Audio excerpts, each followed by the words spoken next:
Welcome back to another episode of the Fantasy Football Forecast. I'm Trevor Scott here with my co host, Matt Giraldi, What's going on, guys?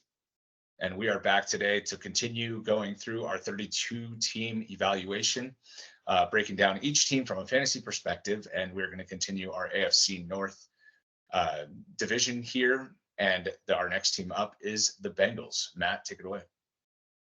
So it was a tough year for Cincinnati. I mean, they ended up finishing 9-8, which was very respectable. They lost Joe Burrow week 11, which, it's just so Ruined hard their to year. overcome that. Yeah. Yeah. And, Browning, he did an admirable job from, a real life perspective, as well as, had some flashes in the fantasy game. But yeah, without Burrow, I mean, that's just not something that you can really overcome. And Browning really showcases the value of a good backup quarterback because I think that's what he is. But I think there's a lot of reasons to be optimistic heading into this year. Like obviously, they lost Joe Mixon, who you and I are never been a fan of. Like the fact that he I don't think finished that's a big RB5. loss. Yeah. Yeah, like he finished RB5 on the year, but he's just not good at football. They lost Tyler Boyd. He didn't really seem to have it last year either. They brought in Zack Moss, who, you and I have talked about a little bit, and we're both pretty high on given his ADP, and we'll dive into him more. He flashed There's in a been, big way last year. So, like Zack yeah, and Moss, in terms of losing Mixon, bringing in Moss, it feels like for the Bengals, anyways, from a real life perspective, feels like a lateral move. yeah, I agree. And then we saw kind of rumors circulating with T. Higgins, unhappy with the franchise tag. Would he be traded? Would they move on next year? I haven't really heard a whole lot recently. My guess is that he plays on the team this year, but looking at their draft class, with the first two rounds they went, O line and defensive tackle, and again looking at Mims. If you don't know who he is, out of Georgia, he's just an absolute mountain of a human being. A little bit more of a project, at the offensive tackle position, but doesn't I like necessarily need, Mims. it. A lot of people really do. He's kind of one of those guys where when you were looking at mocks, he was in the teens. He was out of the first round. Like they're gonna have to be patient with him, but his upside is huge. Obviously, going defensive tackle in the second round, but the really intriguing one to me was the third round pick, Jermaine Burton out of Alabama. So, if you don't know Jermaine Burton and you want to view him positively, go watch his highlights. If you want to view him negatively, go look up some of his off the field antics after games.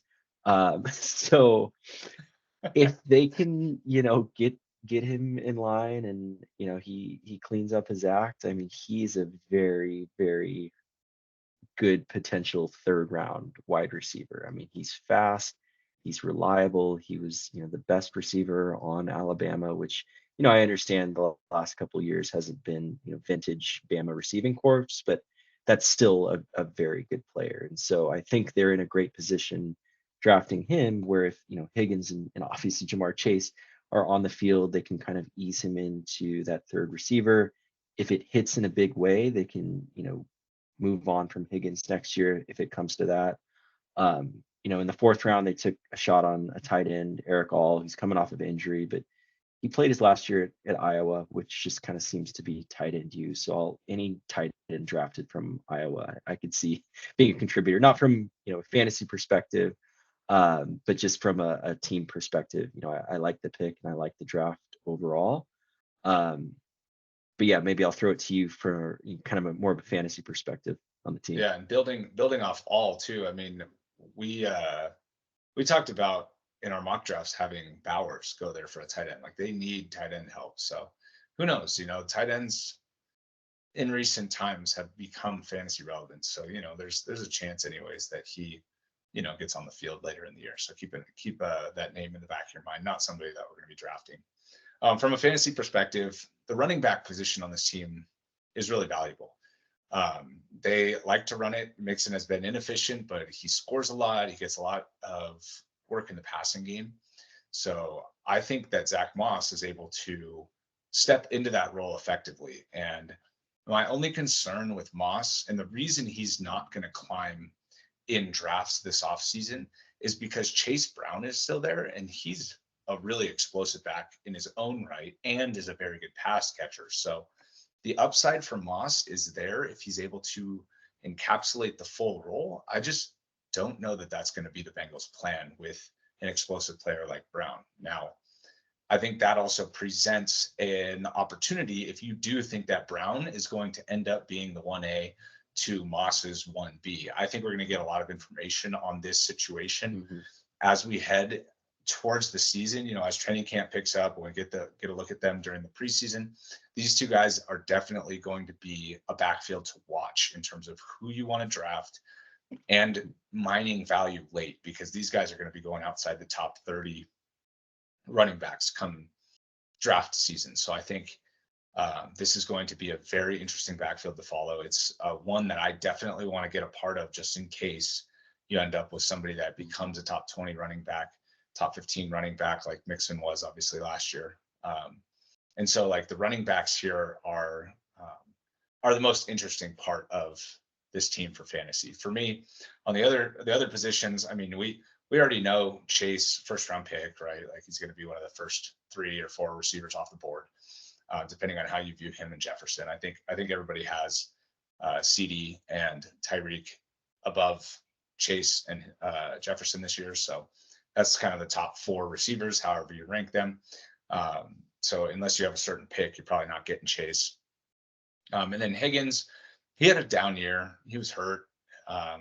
He's got the trade rumors surrounding him, but he got franchise tagged. I think he's going to stay on the team this year. And we know he's a really good player. So if Burrow is healthy all year, I think he could exceed where he's currently going at 25th among receivers. It's just kind of back-to-back disappointing years, back-to-back years where he was dealing with injuries, left games. That's really hard to put somebody in your lineup that you're relying on that has a reputation of leaving games. That's the kind of thing that really kills you when you get a 0 or a 4, out of somebody that left a game in the first quarter or second quarter. So that's coming from a fantasy manager who has previously loved Higgins, who went all in on Higgins 2 years ago and was very disappointed. Like he didn't even really step up into like a number one fantasy receiver when Chase was down 2 years ago, because Chase missed like 6 games 2 years ago, and Higgins still just wasn't even like a big time reliable player then. So I've been kind of down on him ever since. It's not somebody I'm going to end up drafting, because like I just can't get my heart broken again by a player I like. So not the smartest advice there. But I think at 25, that's fine. If he's going in the 6th round of a super flex league, that's great. Potentially your 3rd receiver, maybe even your flex spot, depending on how you draft. And so the receivers feel like kind of a slam dunk to me in terms of their values. And then they don't really have a tight end that's going to be any sort of fantasy relevant for draft purposes. So we'll go down to Burrow, and Burrow is currently ranked inside the top 10 again. Between his injury history over the last couple of years now and his disappointing starts, I mean, he's had like three disappointing starts to the season now, where he's been like bad through the first month of the year. I just can't get behind the fact that he's going 7th currently amongst quarterbacks. There's just not a shot that I will be taking. He's ahead him of 7th. Dak right now, right? Like Yeah. I'm gonna take Dak. Dak and Tua. And I mean, you just look all the way down to, even, I think I mentioned this during the last episode, but this is going to be the guy I mentioned a lot, Kirk Cousins at 18. Like he's going into a situation that has good weapons and good young players and a new offensive scheme that went out and paid him. Like I don't know. It just is going to be hard for me to get behind Burrow at 7. And more importantly, it's going to be hard for me to get behind Burrow when I feel like the drop off between him and the guys that go much, much later just isn't going to be worth taking him multiple rounds ahead of some of these other guys. So that's my analysis on Burrow. I like him as a player. Obviously, I would love to have him. But it feels set up, honestly, at that position to end up being well overvalued where he should be going. Yeah, I'll answer the Burrow or rebuttal the Burrow thing first. I feel like, correct me if I'm wrong, 2 years ago when he was, very high, he was rushing for a lot of touchdowns too, like kind of above maybe what we would expect. And we saw his ADP shoot up last year. But you're right, at 7, when we were prepping for the episode and I saw that, I was like, it just doesn't feel right. Like it feels like it's set up for failure. Higgins, to me, I mean, I feel like I'm probably going to be kind of out on him just because I don't know. Everything you said made a lot of sense, but Jamar, looking at him, he's definitely someone when I have a high pick, I'm going to be targeting a lot. And he's just like I mentioned earlier, he's just kind of on a previous episode, he's kind of one of the like my guys, if you will. Like Yeah. I'm probably going to You've take always been in on Chase. yeah, I mean, I Tantalizing took him upside. his rookie year. You guys were all giving me crap because he was dropping balls, and I was like, you know what, this guy Still was his better best than year. Justin. Yeah, and then I traded for him the year after that, and this year, depending on my draft order, is someone that I'm going to be uh, going after. And so that kind of sours my taste on Higgins a little bit, but yeah, I mean, we can see, like you said, Higgins is a very good player, and he can beat the 25 ADP, but there's too many question marks, I guess, in my opinion. And then with the running backs, Fantasy Pros has those two guys, 31 for Moss and 37 for Brown, and we're looking at an inefficient Mixon who finished number 5 last year. That's just something's got to give. And so I'm much more in on Moss. I know we saw a couple explosive plays from Chase Brown, but I don't know. Moss is going to be someone that I've going to be going after. And like you said, with Camp, if he's truly going to be the guy, then that's not going to be his ADP. So really watch that closely.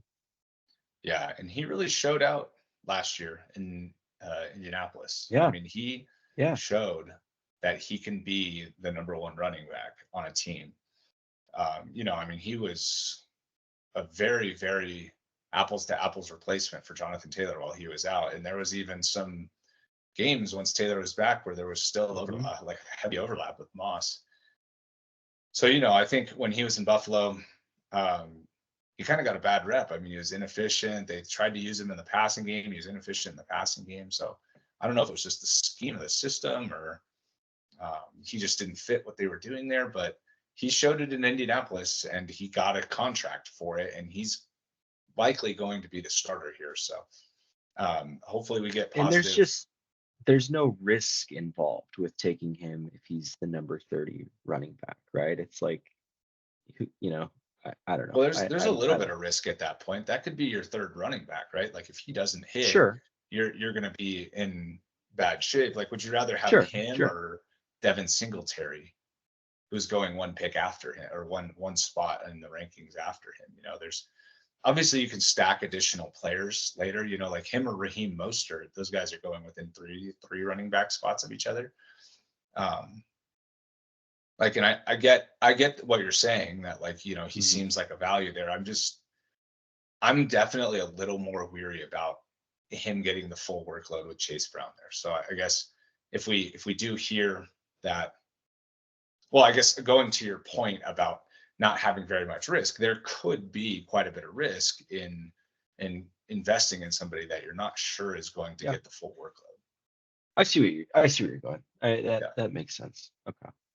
Um, cool. Any lasting thoughts on Cincinnati? They're a team I always find myself rooting for once the Chargers are out of it. So, I wish them the best. They're fun when they're firing on all cylinders, and obviously love Joe Burrow and Jamar Chase. So hopefully they can stay healthy and have a good year.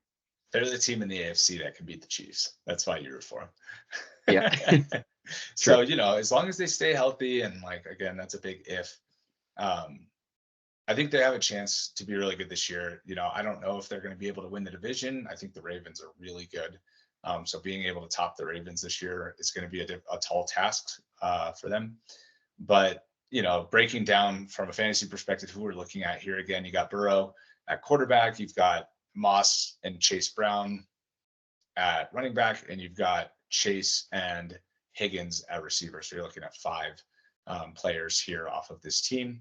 And with that, we'll wrap on the Bengals with our number 2 team here from the AFC North. We'll continue tomorrow our 32 team breakdown with another team from the AFC North. So be sure to tune in. If you're still with us, like, subscribe, and we'll see you guys tomorrow. Later, guys.